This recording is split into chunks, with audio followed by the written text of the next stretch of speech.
ಕಾಂಗ್ರೆಸ್ ಶಕ್ತಿ ಪ್ರದರ್ಶನಕ್ಕೆ ದಳಪತಿಗಳ shed. JDS ಸಮಾವೇಶಕ್ಕೆ ಚಲುವರಾಯಸ್ವಾಮಿ ಲೇವಡಿ ಮಾಡಿದ್ದಾರೆ.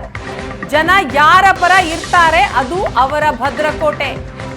ಒಬ್ಬರು ನಿಖಿಲ್ ಕುಮಾರಸ್ವಾಮಿ ಹುಟ್ಟುಹಬ್ಬ ಅಂತಾರೆ, ಮತ್ತೊಬ್ರು HD ಕುಮಾರಸ್ವಾಮಿಗೆ ಸನ್ಮಾನ ಅಂತಾರೆ. ಸಮಾವೇಶ ಮಾಡ್ಲಿ ಬಿಡ್ಲಿ, ಚುನಾವಣೆ ನಾವು ಗೆದ್ದಿದ್ದೇವೆ ಅಂತ ಚಲುವರಾಯಸ್ವಾಮಿ ಅವರು ಟಾಂಗ್ ಕೊಟ್ಟಿದ್ದಾರೆ. ಅವರು ಮಂಡ್ಯದಲ್ಲಿ ಯಾಕೆ ಸಭೆ ಮಾಡ್ತಾರೆ ಏನೋ ನಮಗೆ ಗೊತ್ತಿಲ್ಲ. ಒಂದು ಕಡೆ ಈಗ 1 ತಿಂಗಳ ಹಿಂದೆ ನಿಖಿಲ್ ಸೋತಿದ್ದಾರೆ. ಸೊ ಇನ್ನೊಂದು ಕಡೆ ಅವರು ಹುಟ್ಟದಬ್ಬ ಅಂತಾರೆ, ಇನ್ನೊಂದು ಕಡೆ ಕೌಂಟ್ರು ಅಂತಾರೆ.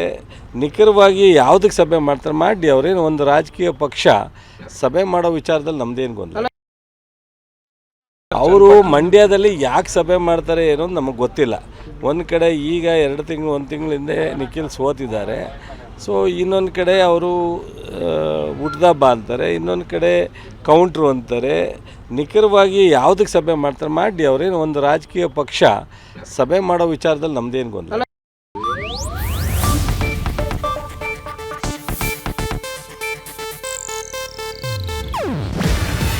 ಇದು ಏಷ್ಯಾನೆಟ್ ನ್ಯೂಸ್ ನೆಟ್ವರ್ಕ್ ಪ್ರಸ್ತುತಿ. ನೀವು ನೋಡ್ತಿದ್ದೀರಾ ಏಷ್ಯಾನೆಟ್ ಸುವರ್ಣ ನ್ಯೂಸ್.